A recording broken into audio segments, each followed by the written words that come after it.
लालकुआं के निकट मोटा हल्दू स्थित मदरसन कंपनी में उस वक्त अफरा तफरी मच गई जब ड्यूटी पूरी कर बाहर निकली एक युवती अचानक सड़क पर बेहोश होकर गिर पड़ी। आनन फानन में उसे अस्पताल पहुंचाया गया, जहां डॉक्टरों ने उसे मृत घोषित कर दिया। घटना के बाद फैक्ट्री कर्मचारियों और परिवार में शोक का माहौल है। जानकारी के अनुसार लामाचौड़ हल्द्वानी निवासी 21 वर्षीय रिमझिम मदरसन कंपनी में कार्यरत थी। शनिवार दोपहर करीब 2 बजे एक शिफ्ट की ड्यूटी समाप्त करने के बाद वह कार्ड पंच कर कंपनी गेट से बाहर निकली थी। इस दौरान बस की ओर जाते समय अचानक उसे चक्कर आया और वो गिर पड़ी। सहकर्मियों ने तुरंत उसे हल्द्वानी के चिकित्सालय पहुंचाया, लेकिन चिकित्सकों ने उसे मृत घोषित कर दिया। कंपनी के एचआर हेड सुभाष तिवारी ने बताया कि रिमझिम फरवरी माह में कंपनी से जुड़ी थी। पुलिस ने शव को पोस्टमार्टम के लिए भेज दिया है। मौत के कारणों का खुलासा रिपोर्ट आने के बाद होगा।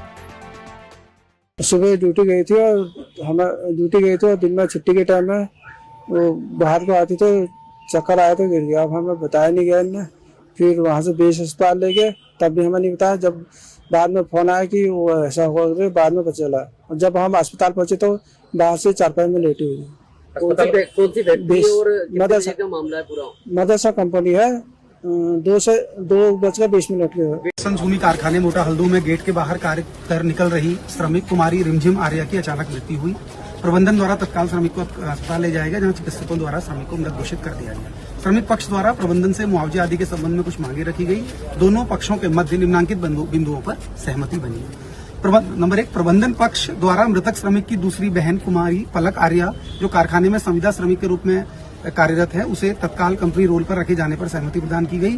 साथ ही मृतक श्रमिक के भाई श्री आवेश कुमार, जो कि अभी 15 वर्ष के हैं, उन्हें 18 वर्ष की आयु पूर्ण करने पर कंपनी रोल पर कारखाने में रखे जाने पर भी अपनी सहमति प्रदान की गई। नंबर 2, प्रबंधन पक्ष द्वारा ईएसआई, ईपीएफ आदि अन्य सरकारी विभागों की जो भी फॉर्मेलिटीज है, कार्रवाई है, उनको 1 सप्ताह में पूर्ण करने पर अपनी सहमति प्रदान की गई है। प्रबंधन द्वारा मृतक श्रमिक के सभी बकाया 1 सप्ताह के अंदर दिए जाने पर अपनी सहमति प्रदान की गई है। प्रबंधन पक्ष द्वारा मुआवजे के रूप में 6 लाख रुपए की धनराशि दिए जाने पर सहमति प्रदान की गई। 4 दिन में यह धनराशि भुगतान किए जाने पर अपनी सहमति दी गई है। मृतक श्रमिक के भाई कारखाने में कार्य हेतु जो पॉलिटेक्निक, मेडिकल डिप्लोमा आदि करना चाहते हैं, तो उन्हें कारखाने द्वारा उस कॉलेज का शुल्क कारखाने द्वारा वहन किया जाएगा। इस पर सहमति प्रदान की गई। उक्त समझौते पर दोनों पक्ष सहमत रहे।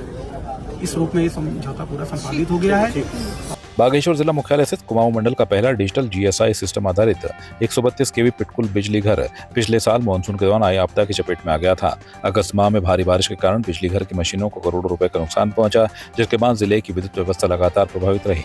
इस स्थिति का आकलन करने के लिए IIT रुड़की के वैज्ञानिकों ने बिजली घर का सर्वे किया। फिलहाल बागेश्वर जिले को अल्मोड़ा जनपद के सालीधार स्थित 132 केवी स्टेशन से ताकुला के रास्ते बिजली आपूर्ति की जा रही है, लेकिन यह सप्लाई जिले की मांग के मुकाबले पर्याप्त नहीं मानी जा रही। अल्मोड़ा पिथौरागढ़ सांसद अजय टमटा ने बताया कि क्षतिग्रस्त मशीनों को बदलने के लिए केंद्र सरकार के माध्यम से वर्ल्ड बैंक से वित्तीय बजट स्वीकृत हो चुका है। जल्द ही मरम्मत और पुनः निर्माण कार्य शुरू किया जाएगा। पिटकुल का पावर स्टेशन भी हमारा बना हुआ था और उसमें कुछ आपदा पहले आई थी, तो IIT क्योंकि सबसे बड़ी एजेंसी हमारे लिए हुई है, तो उन्होंने जो उसका आपदा और स्नो प्रोडक्शन का काम था वो भी उसमें किया गया, मगर उसके बावजूद भी दोबारा से वो पूरा का पूरा डैमेज हो गया और आपदा के कारण से डैमेज हुआ है। अभी बागेश्वर की जो इलेक्ट्रिक कनेक्टिविटी है वो हमारी अल्मोड़ा और रानीखेत से आ रही है, तो इसलिए आना वाले समय के अंदर हमारे भारत सरकार, राज्य सरकार ने उसमें वर्ल्ड बैंक के माध्यम से पैसा स्वीकृत किया है और बहुत जल्दी प्रयास ये है कि वो जल्दी से हो, क्योंकि होना तो नहीं, थोड़ा समय ज़्यादा लगेगा, तो इससे पहले ही हम समय से पहले उसको पूरा करेंगे। वैसे की कोई दिक्कत नहीं करेंगे ऐसा। लालकुआं विधानसभा क्षेत्र के युवा कांग्रेस नेता हेमवती नंदन दुर्गापाल ने प्रदेश की बिगड़ती कानून व्यवस्था और बढ़ते महिला अपराधों को लेकर धामी सरकार पर तीखा हमला बोला है। अपने आवास पर आयोजित प्रेस वार्ता में उन्होंने कहा कि उत्तराखंड में हत्या, लूट, डकैती और महिलाओं के खिलाफ अपराध लगातार बढ़ रहे हैं, जिससे जनता खुद को असुरक्षित महसूस कर रही है।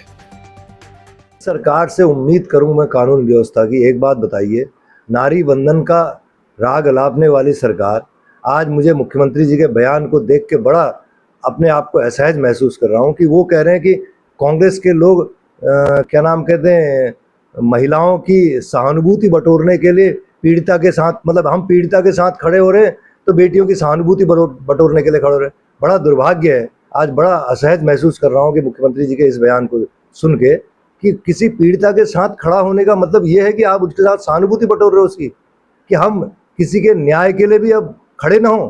तो ये बहुत दुर्भाग्यपूर्ण है। हर महिला अपराध में, हर दुष्कर्म में भाजपा के पदाधिकारियों का नाम आ रहा है। इससे और शर्मनाक क्या हो सकता है बताइए। और दूसरा अभी कल की घटना है, एक युवा सॉफ्टवेयर इंजीनियर के साथ लूटपाट हुई है। तो कानून व्यवस्था और अपराध, महिला अपराध तो बिल्कुल चरम पे है और सरकार कतई इन मामले में गंभीर नहीं है। आपकी इस पर क्या राय है, हमें कमेंट कर जरूर बताएं। इसके साथ ही आप हमारे YouTube चैनल को सब्सक्राइब कीजिए। आप हमें Facebook, Instagram, Twitter पर फॉलो भी कर सकते हैं और संवाद 365 के साथ एक क्लिक में जुड़ने के लिए डाउनलोड कीजिए संवाद 365 ऐप।